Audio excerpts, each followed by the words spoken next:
Me llevaron de emergencia. No recuerdo bien si fue la ambulancia o un taxi que alguien detuvo en la calle, pero sí recuerdo las luces blancas del hospital cortándome los ojos como navajas, el olor a cloro, a metal a vida y muerte mezcladas en una misma respiración.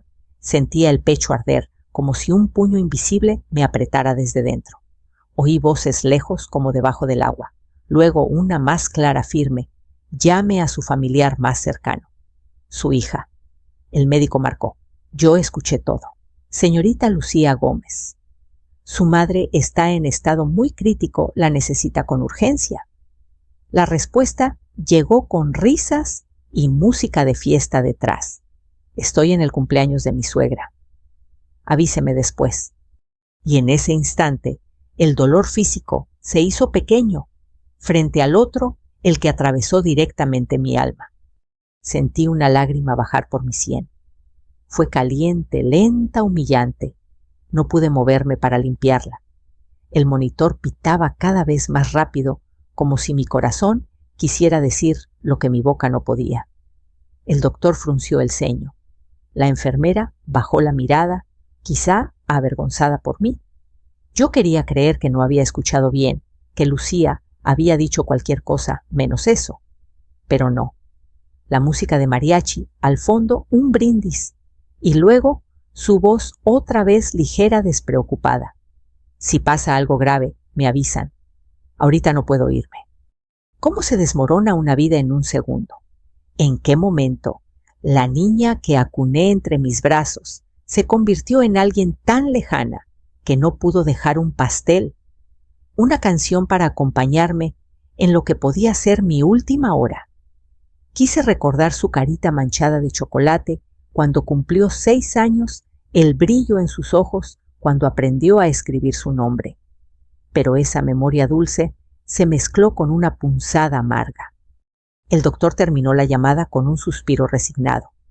Entonces se inclinó hacia mí tan cerca que pude oler el café que seguramente había tomado horas antes para aguantar su turno. Doña Magdalena, su hija no sabe quién es usted realmente, ¿verdad?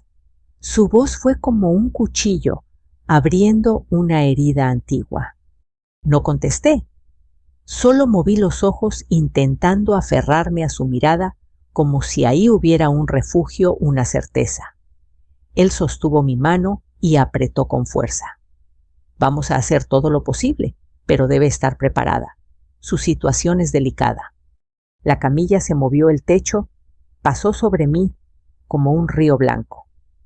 Entre luces y sombras pensé en Lucía, mi Lucía, la niña que dormía sobre costales de arroz mientras yo atendía la miscelánea, la que me decía mamá: cuando sea grande, te compraré una casa con jardín para que no trabajes tanto.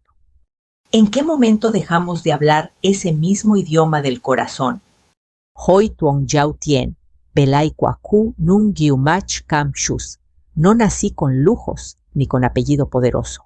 Me llamo Magdalena Herrera Domínguez, pero toda mi vida me han dicho Maga, como si mi nombre entero fuera demasiado grande para una mujer que vendía frijol huevo y refrescos fríos en una tiendita al sur de la ciudad. Mi marido Julián murió cuando Lucía tenía apenas 3 años. Recuerdo el día del funeral. Lucía se aferraba a mi falda preguntando por qué papá dormía tanto.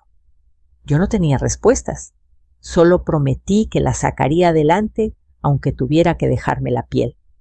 Con lo poco que quedaba, abrí una miscelánea chiquita. Un local humilde con un letrero pintado a mano, Miscelánea Magda. Olía a pan dulce recién traído a café de olla con canela, a vida esforzada pero digna. La gente llegaba en chanclas, en mandil, con niños cargados en un brazo y monedas en la mano. Y yo siempre sonreía, aunque el cansancio me quemara la espalda. Lucía creció ahí. Hacía la tarea. Mientras yo acomodaba latas, se dormía en mis piernas cuando cerrábamos tarde, y cuando llegaban clientes, se levantaba rápido para ayudarme con una sonrisa que iluminaba todo. Era mi motivo, mi orgullo. Las palabras del médico volvieron a mi mente como eco. Su hija no sabe quién es usted realmente, porque nadie lo sabe. Nadie imagina lo que hubo detrás de cada caja de refrescos que descargué, de cada peso ahorrado, de cada decisión silenciosa que tomé para asegurar un futuro que no fuera de carencias. Nunca presumí lo que logré. Nunca dije cuánto valía lo que construí. Creí que el amor era suficiente, que el esfuerzo hablaba solo. Quizá me equivoqué. Trolai ben bien, so haiko John and Mot, Sudachuanoi, me pusieron una mascarilla de oxígeno. El frío del metal en mi cara me hizo temblar. La sala olía a desinfectante, a vidas que nacen y a otras que se apagan sin aviso. La enfermera me preguntó si quería que llamaran a alguien más, a algún amigo, vecino, hermano. Negué con la cabeza. No tenía a nadie más. Toda mi vida giró alrededor de Lucía, y ella estaba cortando pastel con la familia de su esposo. Los doctores hablaban entre ellos. Palabras como cateterismo, infarto, riesgo. Yo solo escuchaba el silencio dentro de mí. Ese silencio de madre que entiende en un flash que ha amado más de lo que fue amada. Entonces, como un murmullo salido del pasado, me vi a mí misma cosiendo uniformes de escuela por las noches para que nada le faltara a mi hija. Vi cada kilo de azúcar cargado cada madrugada, abriendo el local, cada peso guardado en una lata de galletas, cada negación propia, un vestido nuevo, una salida, un descanso, todo para ella. Todo. Y hoy ella dijo, avíseme después. No sé si fue el dolor, la falta de aire o la tristeza, pero sentí que algo dentro de mí se rompía. No era el corazón físico, era otro, uno más profundo. El doctor volvió a acercarse. Doña Magda, aguante. La cirugía será en minutos. Usted es fuerte. Quise decirle, he sido fuerte toda mi vida, pero las palabras no salieron. Solo pensé, si la vida me da otra oportunidad, yo también cambiaré. No sé si Lucía merece saber todo lo que he hecho por ella. O tal vez, justamente por eso, debe saberlo. La camilla siguió avanzando. Las puertas del quirófano se abrieron. Sentí que el mundo entero se reducía a una línea recta que podía apagarse en cualquier momento. Y aún así, en medio del miedo, una idea clara me atravesó como luz. Ya no quiero ser invisible. Abrí los ojos lentamente. El sonido del monitor en la habitación del hospital marcaba un ritmo constante, como un recordatorio suave de que seguía aquí. No sabía cuánto tiempo había pasado desde la cirugía. Quizá horas, quizá toda una noche.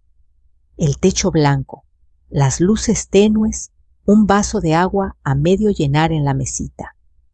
Todo me parecía irreal, como si mi vida estuviera suspendida entre dos mundos, el que conocí durante 60 años y el que estaba a punto de empezar. Me dijeron después que el procedimiento había salido bien. Milagrosamente bien, dijo el doctor Ramiro, como si hubiera algo más que medicina, en el hecho de que yo continuara respirando. Yo, la mujer que cayó sola, volvió sola y despertó sola. Sin flores, sin visitas, sin una mano familiar sosteniendo la mía. Quizás sea buen momento para regresar al principio, a esa vida que parecía tan simple, tan dura y tan llena de amor, porque nadie llega a una camilla de hospital por casualidad. Una historia siempre empuja a otra, y la mía empezó mucho antes de que Lucía dijera, avíseme después. Cuando Julián murió, yo tenía 30 y pocos años, y el mundo se me vino encima con un golpe seco. Su ausencia no solo dejó un vacío en nuestra mesa, sino en la cartera, en las facturas en la cuna, donde Lucía despertaba preguntando, ¿papá? Yo tenía dos opciones, llorar y rendirme o llorar y trabajar. Elegí la segunda. El funeral todavía lo puedo oler. Flores blancas, marchitas bajo el sol, café tibio, servido en vasos de plástico, murmullos de pésame que no llenan un estómago ni pagan la escuela. Recuerdo que cuando todos se fueron, quedé sola frente al ataúd cerrado. Pasé mis dedos por la madera rugosa mientras Lucía dormía en mis brazos. No te prometo lujos, hija, susurré, pero te prometo que nunca te faltará amor ni comida caliente. Y así nació Miscelánea Magda. El local era un cuarto chiquito que había sido bodega. Las paredes tenían manchas de humedad que cubrí con pintura barata color durazno. Coloqué estantes de madera que mi cuñado me regaló, un refrigerador viejo que hacía más ruido que frío y una caja de refrescos que usé como asiento. El primer día vendí 3 bolillos, una leche y 2 sobres de sopa instantánea. Gané tan poco que pensé que había cometido un error. Pero al día siguiente vendí el doble. Y al tercero, el triple. La gente empezó a decir, vamos con la Magda, ella fía si necesitas. Y sí yo fiaba, porque conocía el rostro del hambre y sabía que las deudas más pesadas no son las del bolsillo, sino las del alma. Lucía era mi sol. Corría entre los estantes con moñitos rojos en el cabello, cantando canciones de la escuela, haciendo reír a los clientes.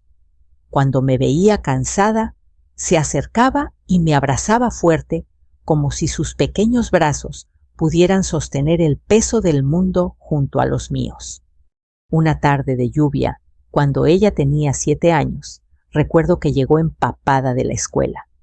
Yo le calenté un chocolate y la senté en mis piernas. Me miró con esos ojos grandes que heredó de Julián y dijo, «Mamá, cuando sea grande, te voy a comprar una casa grande para que ya no trabajes». Reí besándole la frente. «No necesito una casa grande, mi amor. Yo solo quiero que seas feliz». Pero guardé esa frase como un tesoro. Nadie imagina cuánto duele recordar, después, que la felicidad de un hijo puede alejarlo, no acercarlo. Con el tiempo, la miscelánea prosperó. Yo aprendí a negociar con proveedores, a comprar al mayoreo, a manejar inventario. Sin darme cuenta, pasé de vender pan y huevo a distribuir botanas, bebidas y productos de limpieza a otras tienditas cercanas. No lo dije nunca, pero empecé a ganar bien. Guardaba el dinero en sobres, luego lo invertí en un pequeño departamento que compré barato a un señor que necesitaba irse al norte. Después en otro y otro, siempre con discreción. La gente pensaba que seguía siendo la señora sencilla del barrio y me gustaba así. Nunca fui de presumir, nunca busqué aplausos. A veces pienso que fue mi mayor virtud y mi mayor error, porque el que no presume tampoco es visto. Lucía creció y empezó a avergonzarse del olor a manteca en mi ropa. Un día vino llorando. Mamá en la escuela se burlaron porque dicen que huelo a tienda. Yo le prometí que haríamos lo posible para que eso no le volviera a pasar. Compré uniformes nuevos, una mochila bonita, tenis blancos. Pero nada quitaba el olor del trabajo ese que se pega a la piel como verdad tosuda. Lucía comenzó a ambicionar un mundo distinto, uno donde las manos fueran suaves y no ásperas por cargar cajas, uno donde el dinero se pidiera con palabras elegantes y no con monedas contadas sobre el mostrador. Yo quería darle ese mundo, aunque eso significara alejarla del mío. Una noche, mientras cerraba la tienda, la vi dormida sobre un saco de arroz, el cuaderno lleno de números y dibujos. Y pensé que todo lo que hacía valía la pena, que el cansancio no era más que amor transformado en trabajo. Pero ahora viéndome aquí, con una pulsera de hospital en la muñeca preguntándome si alguien vendrá a verme. Me cuesta no preguntarme si también me equivoqué en algo. Tal vez debí mostrarle lo que realmente construí. No debería haber escondido tanto, o quizá fue justo ese silencio lo que permitió que creyera que no valía nada más que mi tiempo y mi presencia. El doctor Ramiro entró en mi habitación con una carpeta. Me sonrió con calma. ¿Cómo se siente, doña Magda? Quise responder vacía, pero dije, viva. Él asintió como si entendiera más de lo que yo decía. Pronto podrá hablar con su hija. Solo necesita descansar. Hablar con mi hija. La frase se sintió lejana, casi irónica. Respiré hondo, sintiendo el olor a gel antibacterial y a esperanza gastada. Pensé en los años que vinieron después, cuando Lucía conoció a Andrés y cómo la distancia entre nosotras comenzó a crecer como grieta invisible. Pero esa parte aún no la he contado, y debo hacerlo. Porque para entender por qué mi hija dijo, avíseme después, hay que conocer la historia completa. A veces el amor no se rompe de golpe, solo se estira, se adelgaza, se hace hilo fino, hasta que un día, sin ruido, se quiebra. Así fue con Lucía.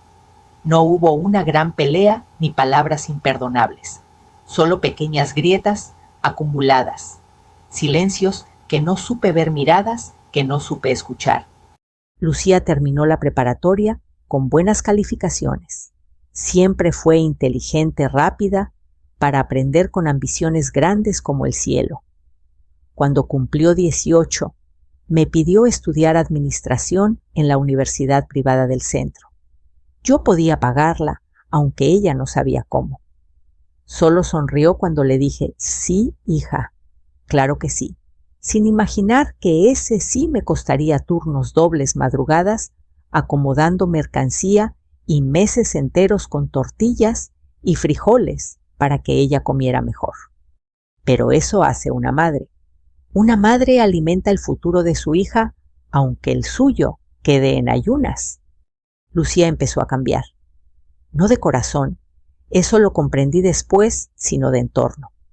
Sus amigas usaban perfumes caros, uñas perfectas, celulares nuevos. Ella también las quería, y yo, queriendo que encajara, le compré el mismo perfume en pagos, el mismo teléfono, con ahorros que debía guardar para reparaciones de la tienda. Cuando Lucía decía, mi mamá tiene una tienda, lo decía bajito con vergüenza, como quien confiesa un pecado menor. Yo fingía no escucharlo. Pero uno siempre escucha cuando duele. El tercer semestre conoció a Andrés Villalobos. Alto de familia, acomodada, sonrisa de anuncio y apellido que abría puertas. Él estudiaba finanzas y venía de una casa donde nadie trabajaba con las manos, donde las servilletas no se doblaban para después usarse otra vez. La primera vez que Lucía lo llevó a casa, yo preparé mole para recibirlos. Andrés entró mirando rápido todo, como midiendo el lugar, evaluando cada detalle. Yo le ofrecí un plato y él sonrió. Gracias, doña Magda. Huele casero. No sé si era halago o lástima, pero algo en su tono me pinchó el orgullo como aguja escondida bajo flores. Lucía lo veía como si fuera el sol. Yo veía en sus ojos la ilusión de una vida diferente. Y me dio miedo. Miedo de perderla, miedo de estorbar, miedo de ser demasiado poco para ese mundo que ella quería. Con el tiempo, Andrés empezó a visitarnos menos. Ahora Lucía era la que iba a casa de él. Regresaba con ropa nueva, perfumes nuevos, frases nuevas. Mamá, deberías vestir diferente, algo más moderno. Mamá, Andrés dice que trabajar tanto te envejece. Mamá, deberías descansar más. Yo sonreía, aunque cada palabra era pequeña piedra acumulándose en el pecho. El día que Andrés pidió la mano de Lucía fue como un sueño dulce, con espina oculta. Se arrodilló frente a todos en una cena elegante a la que yo apenas pude entrar porque mi vestido barato contrastaba con las joyas brillantes de las señoras. Lucía lloró de felicidad. Yo también. Pero mis lágrimas tenían dos sabores: orgullo y temor. La boda fue hermosa, demasiado hermosa para mi bolsillo. Salón, flores blancas, música en vivo. Yo pagué más de lo que debía, pero quería que mi hija tuviera lo que yo nunca tuve. Andrés agradeció, pero no preguntó de dónde salió el dinero. Nadie lo preguntó. Nadie imagina que una mujer con manos ásperas puede tener ahorros, propiedades, poder. El día de la boda, Lucía se acercó a mí antes de entrar al altar. Estaba radiante, más hermosa de lo que jamás soñé.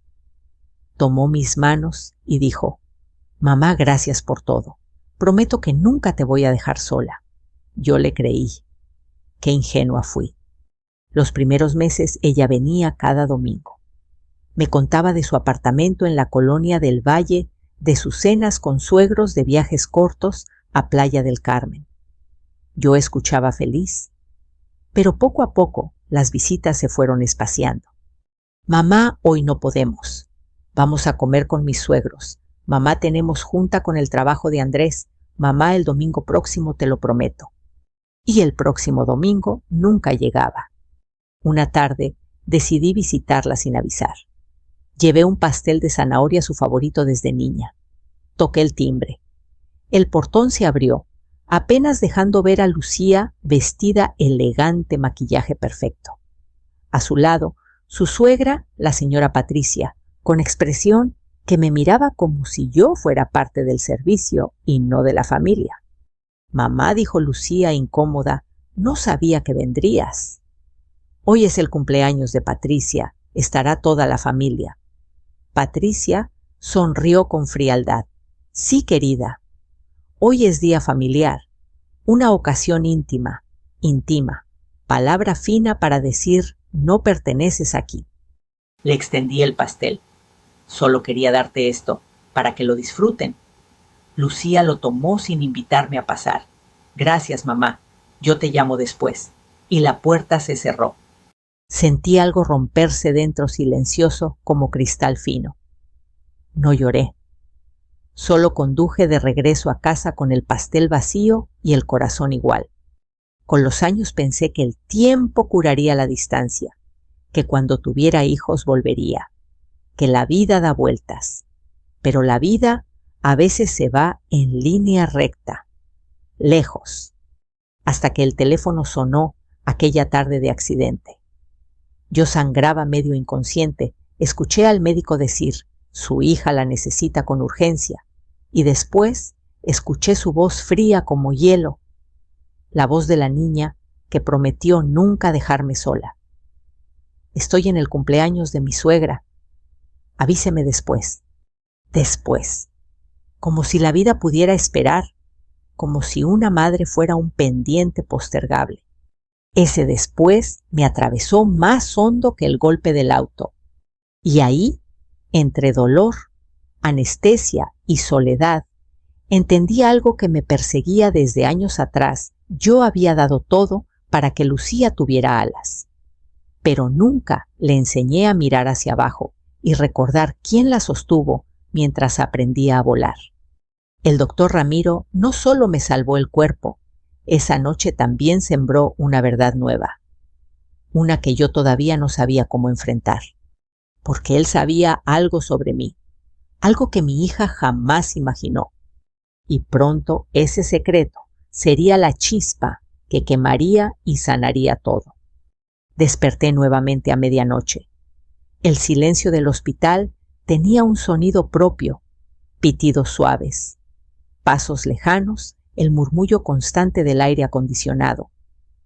Mi cuerpo dolía, pero lo que más dolía era algo que no aparece en radiografías: la certeza de haber amado sin medida a quien quizá nunca aprendió a valorar ese amor. La puerta se abrió con un chirrido casi imperceptible. Era el doctor Ramiro, con una manta doblada en los brazos y un semblante cansado, como quien carga no solo guardias nocturnas, sino historias que pesan. No quería despertarla, susurró, pero pensé que tal vez tenía frío. Colocó la manta sobre mis piernas con delicadeza, como si yo fuera de cristal. Gracias, doctor. Mi voz era un hilo. Dijo algo antes de que me sedaran, sobre mi hija. Él asintió exhalando lento. Lo dije porque a veces los hijos olvidan quiénes somos, o quizá nunca lo supieron. Sus palabras quedaron suspendidas en el aire como polvo iluminado por lámparas frías. ¿Qué quiso decir exactamente?, pregunté con el corazón tenso. El doctor se sentó junto a la cama. Sacó una carpeta con documentos. Al verla, reconocí el logo que yo misma había mandado diseñar hacía años para mis propiedades. Algo dentro de mí se contrajo. Doña Magdalena dijo con firmeza suave: «Usted es la propietaria de este hospital». Sentí como si la mente tardara décadas en entender lo que los oídos ya sabían. Sí, yo era dueña. Pero nadie lo sabía. Siempre me dejé ver como una mujer sencilla detrás de la caja de una tienda, cuando en realidad llevaba 20 años invirtiendo silenciosamente, comprando acciones del hospital donde Julián trabajó como administrativo antes de morir. Recordé las firmas a escondidas, los acuerdos con el contador, las noches revisando estados financieros, con una lámpara de escritorio mientras Lucía dormía. Había comprado el 41% del hospital en 4 etapas distintas, cuando nadie imaginó que una viuda humilde podía hacerlo.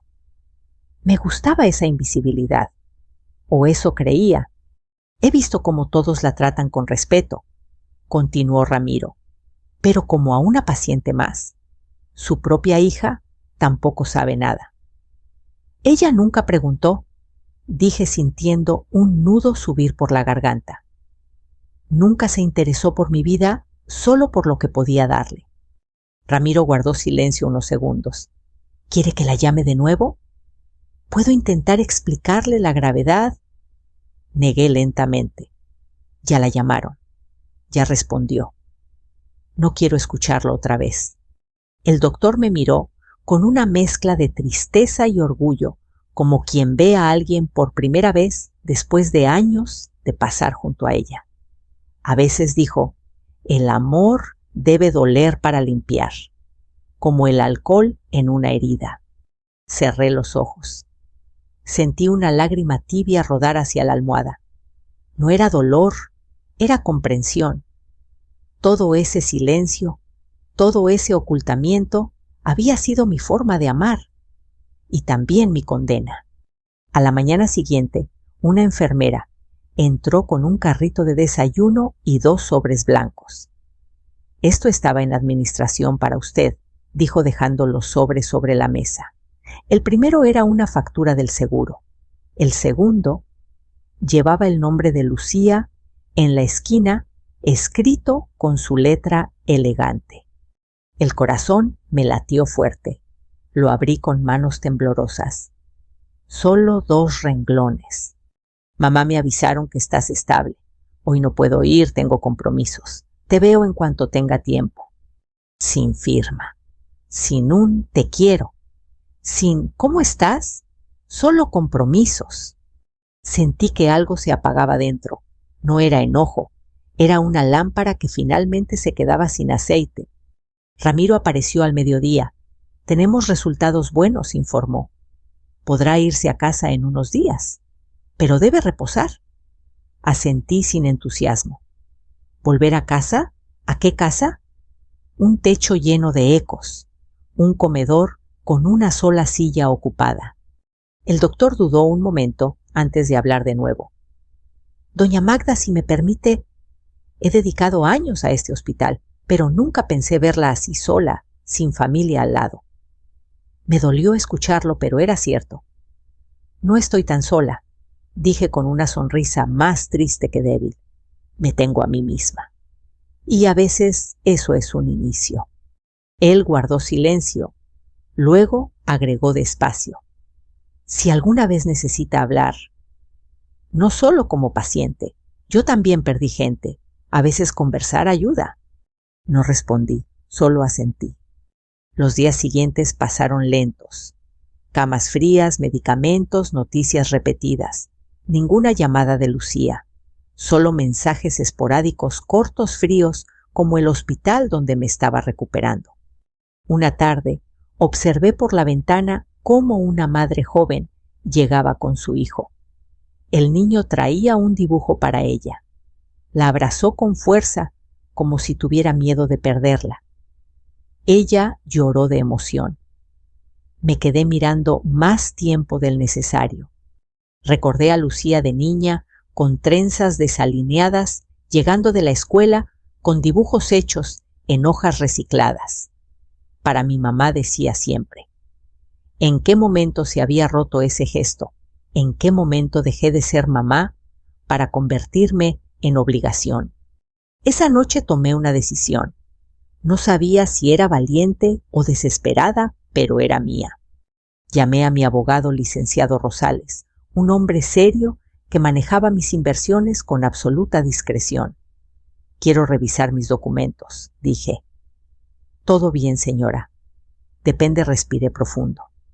Necesito poner las cosas en orden, por si un día no despierto. Él llegó al hospital a la mañana siguiente con carpetas y contratos. Podemos actualizar testamento, propiedades, cuentas, explicó. ¿Desea incluir a su hija como heredera principal? La pregunta cayó como piedra en agua quieta. Yo amaba a Lucía, nadie lo duda. Pero amar no es entregar la vida entera sin pedir reciprocidad. Amar no es permitir que te borren. Amar no es mendigar presencia. Miré por la ventana. La luz del sol daba contra el vidrio, formando un reflejo donde vi mi rostro arrugas que contaban historias, ojos cansados pero firmes. Una mujer que trabajó toda la vida para que su hija volara, olvidando que las madres también necesitan nido. Quiero dejarle algo, pero no todo, respondí al fin. Ella tendrá lo necesario para vivir dignamente, si un día decide recordarme. Pero el control de mis propiedades irá a un fideicomiso y parte a una causa. Rosales levantó la mirada sorprendido. ¿A qué causa? A mujeres como yo, dije sintiendo que las palabras se encendían con un fuego nuevo. Madres que dieron todo y fueron olvidadas. El abogado sonrió con respeto. Eso será grande, señora, muy grande. Ya basta de ser invisible, susurré. Y allí comenzó todo. La historia que Lucía no conoce. La historia de la mujer que ella creyó frágil, pobre, reemplazable. Pero que en realidad era dueña de mucho más que un pequeño negocio. Era dueña de su vida y estaba lista para recuperarla. Volví a casa un martes por la tarde. El taxista me ayudó a bajar lentamente. Todavía sentía el pecho apretado, como si el accidente se hubiera quedado pegado a mis costillas. La fachada de la casa era la misma de siempre: pintura gastada, reja vieja, macetas con geranios. Pero algo había cambiado. Yo ya no era la misma mujer que salió en camilla. Carmela, la vecina, que a veces me ayudaba con el aseo, corrió a abrir la puerta. Doña Magda, gracias a Dios ya está aquí. Me abrazó con suavidad, cuidando mi cuerpo. Su abrazo fue el primero en días, que no venía por obligación profesional. Dentro todo, olía a polvo y a café viejo. La miscelánea llevaba cerrada desde el accidente. Sobre la mesa había una bolsita con pan duro, un recibo de luz doblado y un papelito donde alguien había escrito Vine, pero no la encontré. Que se mejore. Doña Toñita de la tortillería. Ni una nota de Lucía. Me senté en la silla de siempre, la que crujía en el mismo punto desde hace años. Miré alrededor y sentí el peso de todos esos días, trabajando de todas esas noches, contando monedas para que a mi hija no le faltara nada. Ahora, con el cuerpo cosido y el corazón remendado, me di cuenta de algo sencillo y brutal. Ya no quería seguir viviendo para que otros decidieran cuándo voltear a verme. Los días siguientes me dediqué a dos cosas: recuperarme y pensar. Pensar en silencio, con la taza de café entre las manos, viendo cómo la luz de la mañana se colaba por las rendijas de la cortina. Lucía no vino el primer día, tampoco el segundo. Envió un mensaje: «Mamá, ¿cómo sigues esta semana? Tengo mucho trabajo y cosas con la familia de Andrés. Te marco el fin». El fin llegó y se fue, sin llamada. Yo miraba el teléfono como quien mira una planta seca, esperando que de pronto florezca. No lo hizo. En cambio, vinieron el licenciado Rosales y su asistente. Extendieron papeles sobre mi mesa entre migas de pan y frascos de café soluble. Hablamos de números, porcentajes, fideicomisos, cláusulas. Todo eso que Lucía ni siquiera sabía que existía en mi vida. «Aquí queda establecido», dijo Rosales, señalando un punto, «que usted es dueña del 41% del hospital y que en caso de fallecimiento, este porcentaje no podrá ser vendido sin la aprobación del fideicomiso que usted crea». Asentí, sintiendo algo parecido a orgullo y tristeza mezclados. «¿Y mi hija?»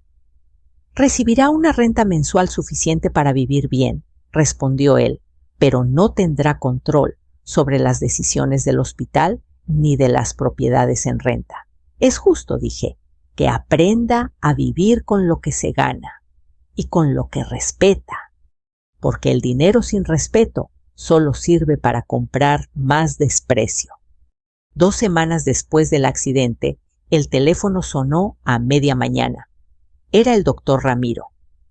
«Doña Magda, ¿cómo sigue despacio?» «Pero aquí estoy», respondí. «Necesitamos que venga al hospital la próxima semana. Junta del Consejo. Hay decisiones importantes sobre la expansión de urgencias. Y sería bueno que se dejaran de secretos». Su última frase quedó flotando. «¿Se refiere a Lucía?» «Me refiero a que nadie debería morir, o casi morir, sin que su familia sepa quién fue realmente». Acepté, no solo por el hospital, también por mí. Estaba cansada de esconderme detrás de la caja de la miscelánea mientras otros usaban mi esfuerzo como telón de fondo para sus vidas importantes. 3 días antes de esa junta, finalmente Lucía apareció. Llegó en un auto elegante, con lentes oscuros y ropa impecable. El olor a perfume caro entró antes que ella. Abrió la puerta sin tocar, como si todavía viviera ahí. «Mamá», dijo con un tono entre culpa y prisa. «Por fin pude venir». La miré despacio, de pies a cabeza. Era mi hija, pero también era una desconocida. Se acercó y me abrazó rápido, cuidando de no mancharse con el delantal viejo que aún llevaba puesto. «¿Te ves?» «Mejor», comentó. «Me veo viva», respondí, que ya es ganancia. Se sentó frente a mí, sacó el celular, lo puso boca abajo sobre la mesa. Mala costumbre de quien siempre espera algo más importante. «Perdón por no venir antes», dijo. «De verdad ha sido una locura. El trabajo, la familia de Andrés, compromisos, ya sabes cómo es». «Yo no sé, hija», contesté. «A mí nunca me invitaste a esa parte de tu vida». Lucía frunció el ceño, incómoda. «No exageres, mamá. Siempre estás tan sensible. Lo importante es que ya estás bien». Sentí la punzada de esa frase. Lo importante es que ya estás bien, como si lo grave fuera solo el susto físico y no el abandono. «¿Te dijo algo el doctor cuando llamó?», pregunté mirándola fijo. Lucía apartó la mirada. «Solo que estabas mal, pero también dijo que ellos se encargaban. Y estaba todo lo de la fiesta de mi suegra. Tú sabes cómo se pone, si uno se va temprano. Además, al final no te moriste». El «al final no te moriste» cayó como piedra. Respiré hondo. «Lucía, ¿Alguna vez te has preguntado quién paga cuando te enfermas, cuando te has quedado sin dinero, cuando necesitas algo urgente? Ella se encogió de hombros. Pues tú, mamá, siempre has sido, pues, generosa. Pero tampoco es que tengas tanto. Vives aquí con la tiendita. Ahí estaba, la raíz de todo. Para ella, yo era solo la señora de la tienda. Una viuda con olor a suavizante barato y manos partidas, útil pero prescindible. Me limpié las manos en el mandil y la miré de frente. Lucía, la próxima semana voy a tener una junta muy importante en el hospital. Me gustaría que vinieras conmigo. Contigo al hospital, se sorprendió. ¿Para qué? Para que escuches algo que debiste saber hace mucho tiempo. Algo sobre quién soy y quién no soy. Ella soltó una risita nerviosa. Ay, mamá, no me salgas con que te van a operar otra vez. Ya bastante susto me diste. No, esta vez no seré yo la que esté en la camilla. Seremos otros frente a una mesa, hablando de decisiones. Lucía me miró como si intentara descifrar algo que no encajaba. Está bien, dijo al fin. Si eso te hace feliz, voy. Pero solo un rato. Luego tengo comida con Andrés y sus papás. Claro, siempre había algo después. Siempre había alguien más importante después. Sonreí, pero por dentro algo se acomodó. Ya no me dolía igual, porque sabía que muy pronto el después no sería una fiesta. Sería la verdad. El día de la junta me puse mi mejor blusa, esa que compré hace años y casi nunca usé, porque ¿para qué arreglarse tanto si solo voy a la tienda? Me miré al espejo. El reflejo seguía siendo de una mujer sencilla, pero en sus ojos había algo diferente: decisión. Lucía llegó tarde como siempre. El tráfico, mamá, una locura, dijo, dándole un sorbo a su café para llevar. La miré con calma. Vamos, no quiero llegar retrasada a mi propia junta. ¿Tu junta?, repitió confundida. ¿Tú? Entramos al hospital. El mismo donde me llevaron casi inconsciente, el mismo donde ella dijo, avíseme después. Ramiro nos vio llegar y se acercó de inmediato. Buenos días, señora Herrera, saludó con respeto. Y usted debe ser la licenciada Lucía Villalobos, ¿verdad, Lucía? Sonrió automática, extendiendo la mano. Sí, mucho gusto, doctor. Soy la hija de la señora.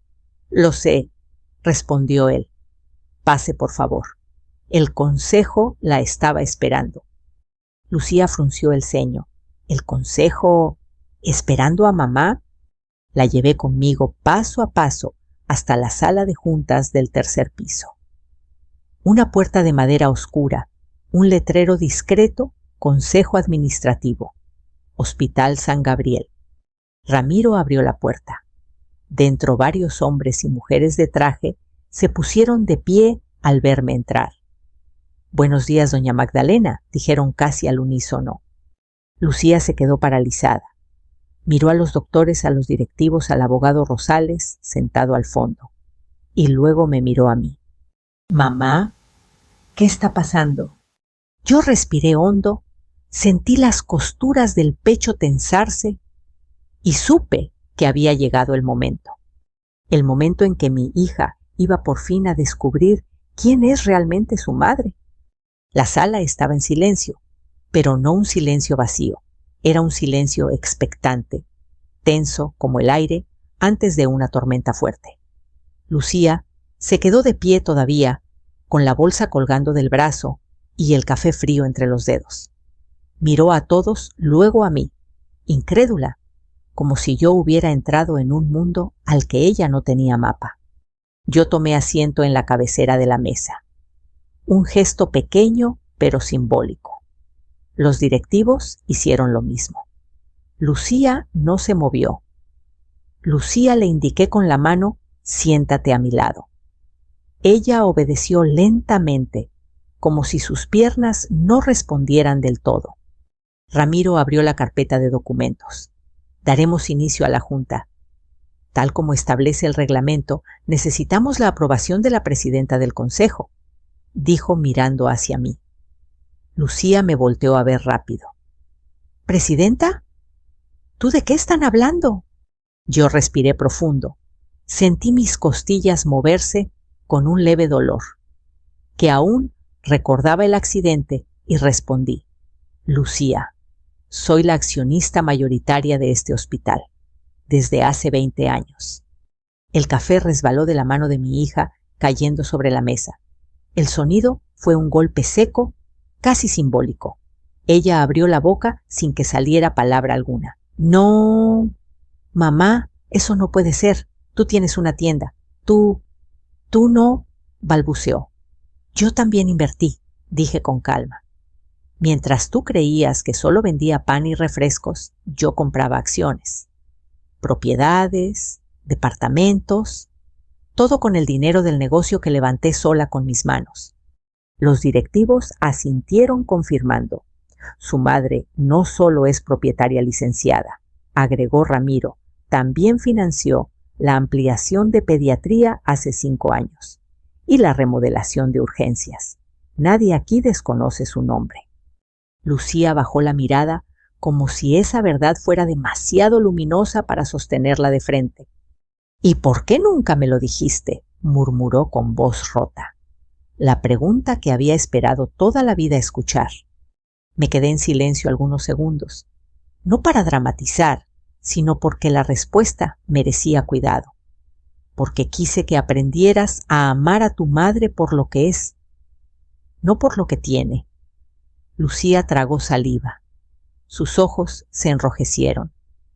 Y lo logré, pregunté.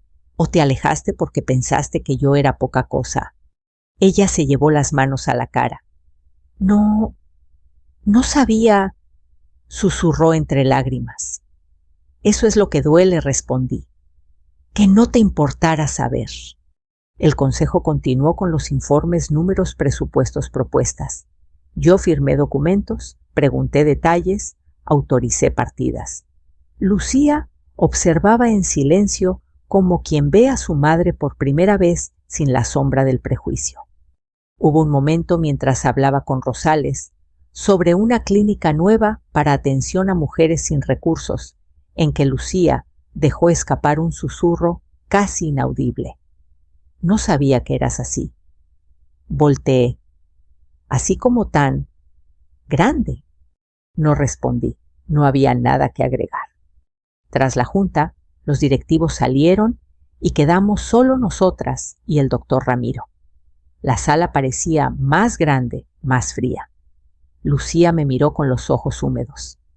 Mamá, ¿por qué nunca me contaste nada? Podríamos haber vivido mejor. Yo no tenía que haber pasado vergüenza por la tienda. Una punzada atravesó mi pecho, no física, sino emocional. ¿Vergüenza?, pregunté despacio. ¿De qué? ¿De mis manos gastadas? ¿De mi delantal? ¿De ser mujer que trabajó en lugar de esperar a que la vida le regalara algo? Lucía guardó silencio. Me levanté despacio apoyándome en la mesa. Lucía, el dinero no era el secreto. El secreto era que yo valía más de lo que tú creías. Ella empezó a llorar. No un llanto escandaloso. Era ese llanto que sale cuando el alma entiende algo demasiado tarde. Ramiro se retiró discretamente dejándonos solas. Lucía se acercó y tomó mi mano con torpeza, como si no supiera si yo se la daría. Perdóname. El perdón se gana, hija, respondí con voz suave. No se pide solo con palabras. Ella sollozó. Dime qué hacer. Acompañarme. Estar. No cuando sea cómodo, sino cuando sea necesario. La miré directamente sin dureza, pero sin esconder verdad. El día que estuve entre la vida y la muerte, elegiste una fiesta. Yo no te juzgo, pero tampoco lo olvido. Lucía bajó la cabeza. ¿Me equivoqué? Todos nos equivocamos, dije. Lo importante es lo que hacemos después. Vi en sus ojos algo que no veía desde que tenía 10 años la niña que me ofrecía dibujos a cambio de un beso. Me abrazó, esta vez sin miedo a mi ropa sin prisa. Lloró en mi hombro como si el tiempo retrocediera. Yo cerré los ojos. No era pleno perdón, era el inicio de un puente. Salimos del hospital juntas. El sol golpeaba fuerte, calentando la piel y el alma. Frente a nosotras, la ciudad se movía indiferente, coches y gente pasando como si nada hubiera cambiado, aunque todo había cambiado. Lucía caminó lento tratando de procesar. ¿Y ahora qué preguntó? Ahora vivo, respondí, de verdad, a mi manera. Ella asintió. ¿Puedo ayudarte? Sí, dije. Puedes empezar con algo simple. Lucía tomó aire esperando instrucciones. Acompáñame hoy a casa, no como favor, como hija. Ella sonrió con lágrimas. Claro, mamá, no tengo ningún compromiso más importante. Un pequeño triunfo, un hilo en el tejido roto. Esa tarde cociné chocolate caliente como en los viejos tiempos. Lucía se sentó en la mesa, miró las paredes, las fotos, el olor a tienda.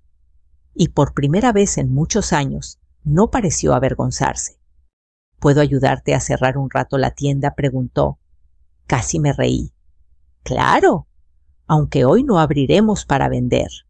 No, hoy quiero descansar y quiero que hablemos. Las cuentas pueden esperar, las madres no. Nos quedamos conversando hasta que cayó la noche. No todo fue solucionado, no todo fue perdonado. Pero por primera vez Lucía me miró como mujer, no solo como proveedora. Esa noche, mientras ella dormía en el cuarto, que un día fue suyo, pensé en Julián. Pensé en mi corazón cosido y mi herida invisible, y entendí que sobrevivir no siempre es volver a lo de antes. A veces sobrevivir es empezar otra vida. La vida en la que ya no soy invisible. La vida en la que mi hija tendrá que decidir si camina a mi lado o si vuelve a perderse. Y muy pronto llegaría la prueba. El día en que ella más me necesitaría. El día en que la historia daría la vuelta completa. Pero esa es otra parte, la más difícil, la más humana. El tiempo pasó no mucho, apenas unos meses, lo suficiente para que las heridas se cerraran en la piel, pero el alma todavía aprendía a cicatrizar. Lucía venía a visitarme más seguido, a veces con flores, otras con silencios tímidos que decían más que las palabras. Empezaba a acompañarme a consultas del hospital, a preguntar sobre mi salud, a ayudar en la tienda. Yo la observaba con cautela, como quien cuida un brote recién nacido frágil, pero con posibilidad de convertirse en árbol. Una tarde, mientras acomodábamos galletas en el estante, mi hija se quedó mirando la caja registradora. Nunca imaginé que detrás de estas monedas hubiera tanto, dijo. El valor no siempre está donde brilla, respondí. A veces está donde nadie mira. Ella sonrió con nostalgia. ¿Crees que aún pueda aprender a ser mejor hija?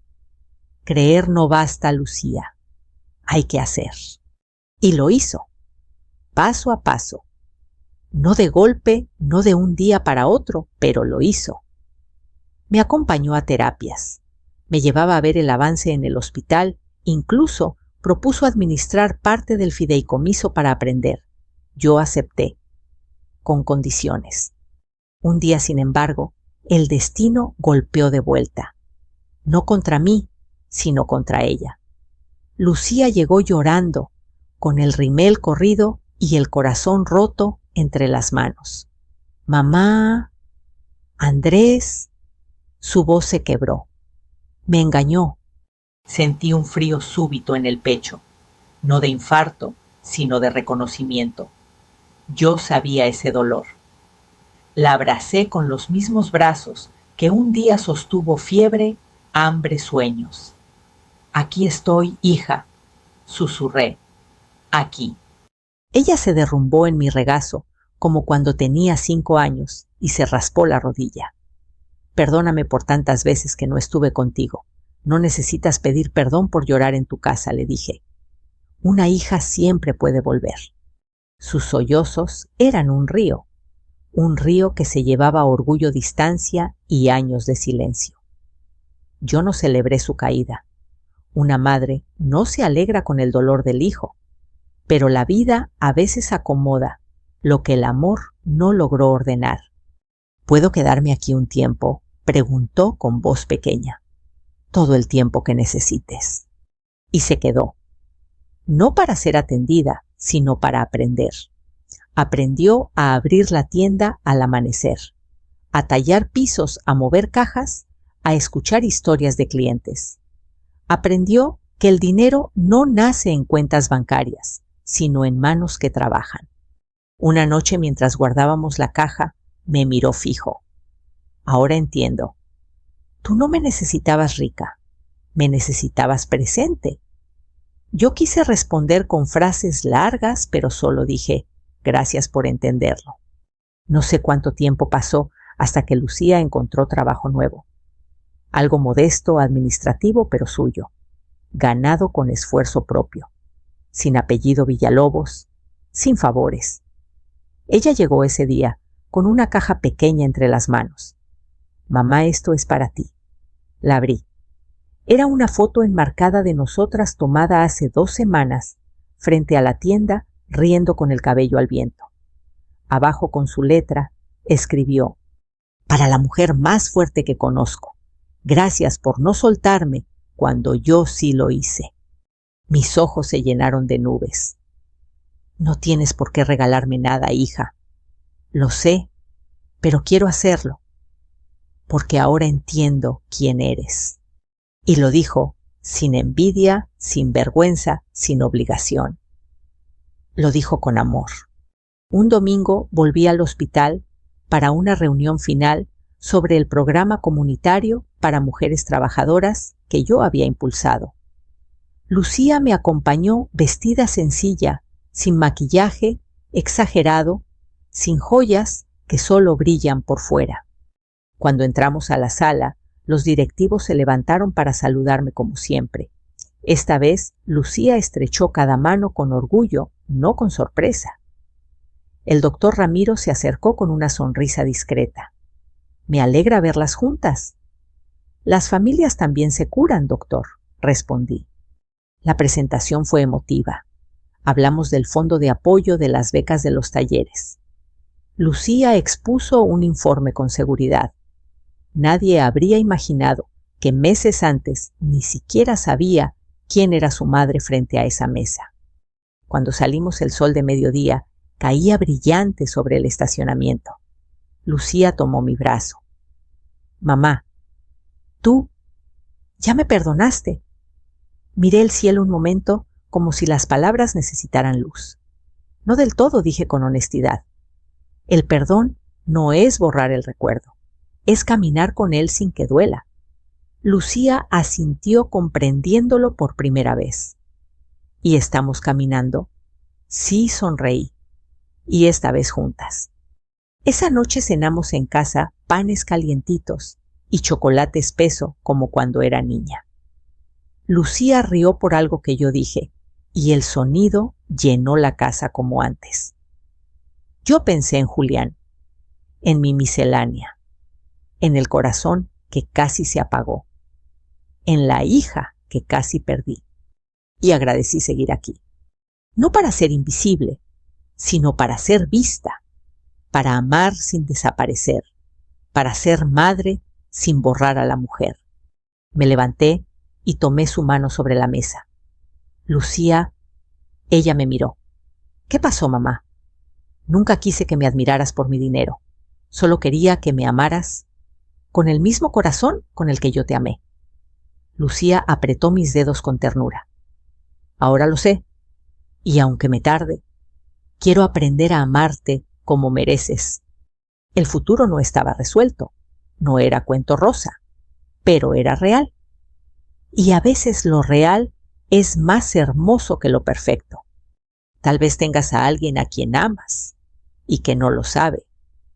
Tal vez tú también fuiste invisible en silencio. O tal vez eres hijo o hija y hay una llamada que aún estás a tiempo de hacer. Cuéntame en los comentarios desde dónde nos escuchas y qué parte de esta historia tocó tu corazón. Si quieres más relatos, así historias que sanan, duelen y abrazan, suscríbete y comparte. Aquí siempre habrá un lugar para ti.